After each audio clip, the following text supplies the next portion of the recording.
नमस्कार मंडळी. तर आजचा प्लॅन होता गरमीचा जुगाड. तर मी आणि पल्लवी निघालो होतो क्रोमा स्टोअरमध्ये एसी आणि कूलर बघायला. आणि हो, आज मी जरा जास्त स्मार्ट दिसतोय ना.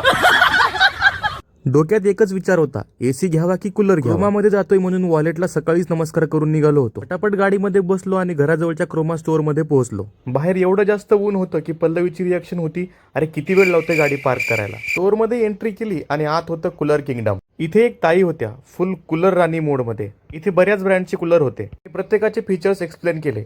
एखादा रिमोट वाला, एखादा स्विंग वाला, पण कोणताच कूलर आपला माइंड कूल करत नव्हता. नंतर आम्ही गेलो एसी सेक्शन मध्ये. तिथे पण एक ताई होत्या फुल इंजिनियर मोड मध्ये. पण आम्हाला फीचर्स एक्सप्लेन करायला सुरुवात केली. हा इन्व्हर्टर एसी, हा डबल एसी, हा 3 स्टार, हा 4 स्टार. आणि मग सुरू झालं कन्फ्युजन, एसी घ्यावा की कूलर घ्यावा.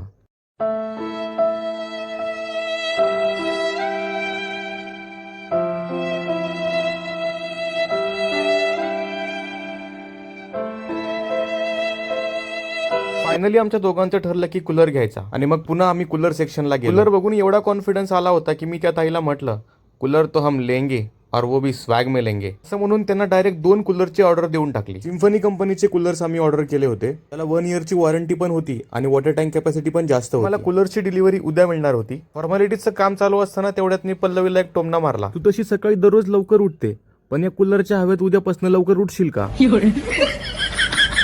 बिलिंग झालं आणि सगळ्यात मोठा शॉक तो म्हणजे या 2 कूलरच्या खरेदीवर आम्हाला तब्बल 450 रुपयांचा डिस्काउंट मिळाला. बिल कलेक्ट करून आम्ही तिथून पुढे निघालो. पुढे आल्यानंतर आम्ही नारळ पाणी पिले. नंतर आम्ही निघालो रिलायन्स स्टोअरला. थोडं सामान घ्यायचं होतं, सो फुल टशन मोड मध्ये गाडी चालवत आम्ही पोहोचलो रिलायन्स स्टोअरला. रिलायन्स स्टोअरला थोडी शॉपिंग करून आम्ही घरी रिटर्न निघालो. हे बघा मंडळी, संसार म्हटलं की हे असं असतं.